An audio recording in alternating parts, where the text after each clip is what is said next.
الرحمن الرحيم وسلامتي هذا الكوحة إلى التهي مدحوينها دمي مدحوينها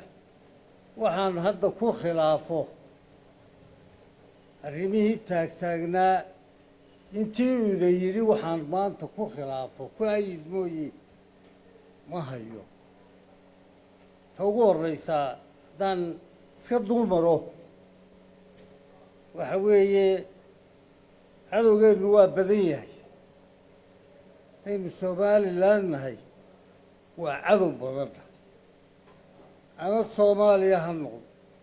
أنا الدولة لها كلام هالنقض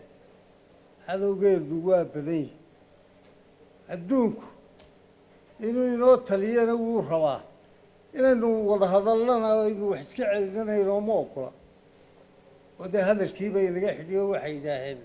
أدونك كمان متهدين مركا وحا قرأ إنه ما أنت الدكسنا طلو ومدنمة النووي صدق كاسر نضوط صغاري الله باتن كاسر بلو مدنمة إنه كسوق دو اعتراف لي مدنمة إنه كسوق دو وحين نقول نمتشو وإنه تعالى إنه golayaasha adduunka fadhiisanno laakiin waxaynu u yeelannay oo inagaga maqanin runtii ma jiro adduun weynana diidi inuu ina ictiraafo dee hayna nabadgesho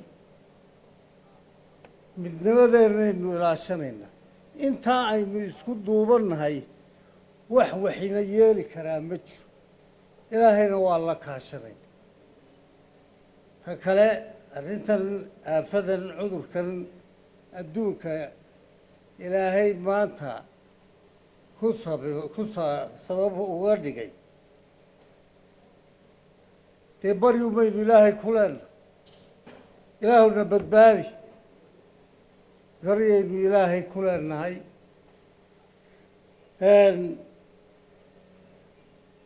waana cudur dilaaye dadkeennu waa dhagaadagi adduun weynaba baqiyoo xerooye innaga makhaadaha iyo meesha qaadka lagu cunayo iyo mabrisyada iyo maxaa ina dhigay maynu yar gabanno oo haddii aafadaasu wixii ilaahay qorayna qoran intay meerayso haar dadweyne waynu ka gabanno ilaahuunbaa gabbood bixiyee laakiin aan ka gabanno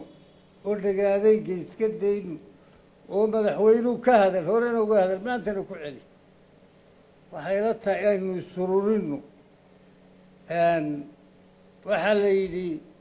haysu wareegina ardayn mayne aynu kala fogfogaano masaafada aynu isu jirno dayn mayne aynu masaafada isu jirno ilaahaynana aan barino taa iyada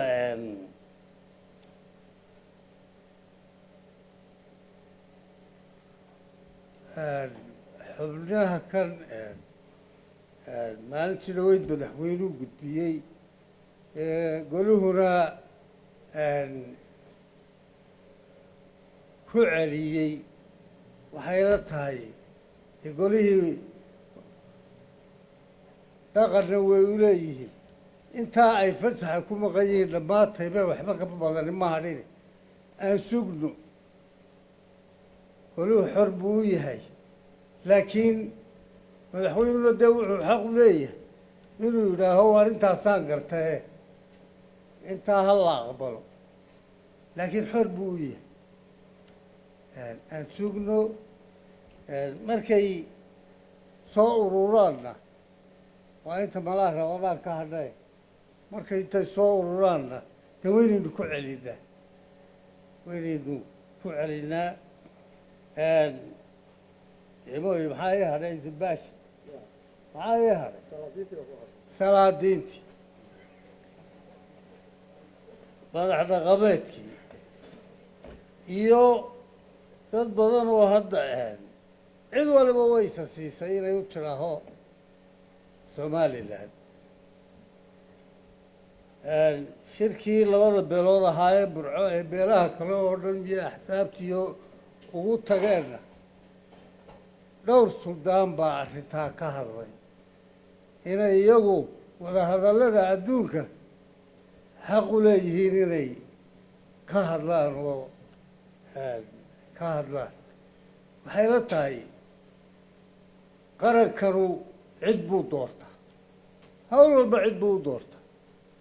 madaxweynuhu u doorta madaxweynaha iyo ciddii u isagu markaa tala mooda ee u raacaysa ayaa dee qarankan u tidhaahda labada golena uma yidhaahdaan madax dhaqameedow idinna uma tidhaahdaan aqoonyaha dibad meerayaana uma yidhaahdo nin kaloo siyaasi sheegtay oo meelahan meermeerayaana uma odhanayo hadduu isagu u baahdo ahlan wasahlan dee isagaa kaxaysan laakiin qaranka waxaa u yidhaaha madaxweyne isagaynu u dooranay howlaha haddaynu ku dhaleelno dee isagaynu beddelayna laakiin hawshiisii isagoo gudanaya dee adeerayaalo ugu tegi mayno markaa waxaan leenahay allah idin dhowree inaad madax tihiin oo qaranka madaxdiisa ka mid tihiin salaadiinay waa idinla ognahay laakiin cid walba hawsheeda gaarkaana ha loo daayo hawshaa cid baa leh cid baynu ku ognahay markuu inoo yeedho waxaynu leenahay ahlan wasahlan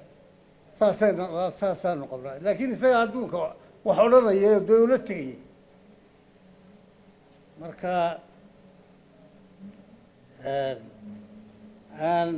mar labaad baan ku celinayaa waryaana aan ducaysan aan walqallo aan ducaysanno ciddii hadba markaa hawsha lena aynu ku ayid oo kula shaqayno aynu kula shaqayno waxay la tahay daana waan joogaaye hadba waxbaan ilaawayahay hadda waxbaan iska ilaawayahay waa ii furantahay aniga mar walba waan ka daba tegi inagoo shirka ku kala tagnay haddaan wax soo xusuusto waan ka daba tegi aynu gacmaa isqabsanno wadajir iyo midnimo adduunka ku waajahno aad ba u mahadsan